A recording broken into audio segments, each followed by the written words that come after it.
Hello everyone, my name is Han and welcome to my channel. We are going to spend quite some time discussing crypto, mathematics and computer science, so I think it's worth taking some time to put things in perspective. What we are mostly interested today, or in this series, is cryptography related to cryptocurrencies. And so one of the most valuable properties of cryptocurrencies is their decentralization aspect. So when a system is centralized, we know there's a central entity, there's a main entity that oversees the entire management and operation of the system. And users implicitly trust this entity because anyway, they're not in charge of anything. They are merely purely participant and they don't have much control over what's going on. So for example, if you have a government and the government takes care of the monetary policy, you could ask for reports, but if they don't decide to give you the reports on the detailed spending, nothing much that you can do.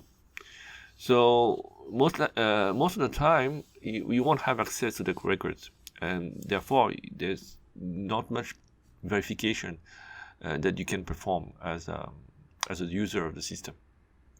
But if the system is decentralized, and very much decentralized, not just decentralized to a group of privileged electors like the Congress or something,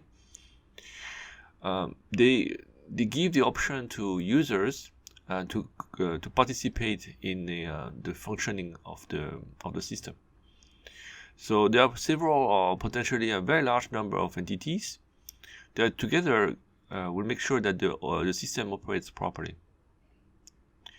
So in these systems, the systems that allow anyone to participate as a management and operation entity, they cannot be trusted necessarily because they are not vetted by anyone. But it's more interesting in the sense that we are not looking at whether we can trust them by their reputation, but more like whether they can be trusted because they are doing their job properly. So with cryptography, we can solve this solution. We can provide a solution to this problem. Before cryptocurrencies, cryptography was mostly about encrypting and decrypting messages. But there is also a very important usage of cryptography, and that's authentication. And authentication was made possible with the discovery or the invention of public and private cryptography. So in traditional crypto, the crypto that is used for encrypting and decrypting messages, you have a key, and the key is generally speaking a very large number. But that number has to be known by both the sender and the receiver. So that number is so large that it's not possible for anyone to guess that without having access to it. And because the secret, so that number is available both to sender and receiver, this is called symmetric cryptography. With public and private crypto, we have now two keys. They are related to each other, but they are not the same, and therefore it's called asymmetric crypto. The idea, the trick, right, is that the public key can be derived from the secret key. There's a mathematical relationship between both keys, such as there's a way, a fairly easy way, to derive the private key from the secret key. But the construction is such that it is impossible, at least impossible, practically impossible with the current state of technology for the foreseeable future. So at least today, but probably in the next like 10 years. It's impossible to derive the secret key just by knowing the public key. So this is a one-way operation. You can go from secret key to public key, but the other way is technically impossible.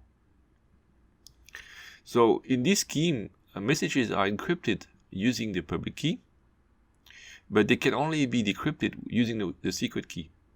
So here's the asymmetry coming from. You use one key for one purpose, but you have to use the other key for the inverse operation. And that means that if you encrypt a message and for someone, but you are the sender, but you forgot to make a copy of the message in the plain message, the clear message, then yourself you will not be able to decrypt the message that you have written, because you don't have the secret key. So it's one thing to remember when you use that cryptography.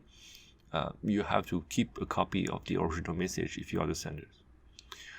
Anyway, the public key can be distributed publicly to anyone, even posted on forums or on internet, because it only allows people to encrypt messages for the recipient, and the receiver can get messages from all around the world, but he will be the only person who's able to read them.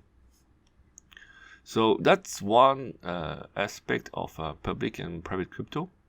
But actually, this is not the one that is used in cryptocurrencies. Cryptocurrencies mostly deal with authentication and digital signatures. So the main thing that is interesting in these systems is also the fact that you can use them in reverse between codes. So instead of encrypting something with the public key and decrypting with the secret key, you can also use the secret key to encrypt, and then you can decrypt with the public key. So this is the part where the keys are used are swapped and used in reverse. And because it's this property, you can make a scheme where essentially you want to show that you know the secret key by encrypting a particular message. So a message that is in a way related to the message that you want to sign. So you don't encrypt the entire message with your secret key, but you encrypt something that is tied to that message, and then you transmit these together to the receiver. So the receiver may receive the message in clear text, or also have a message encrypted. That doesn't really matter. But what matters is that in addition to the message, he receives a signature which is tied to the message, but also generated from the secret key of the sender. And then to verify that that message really comes from that person, the receiver uses this time the public key of the sender to reverse the operation, the encryption operation on the signature. And that operation is only possible because the public key that he knows is from the sender can be used to decrypt that signature. So it's a bit of a hand waving, but the details are not extremely important.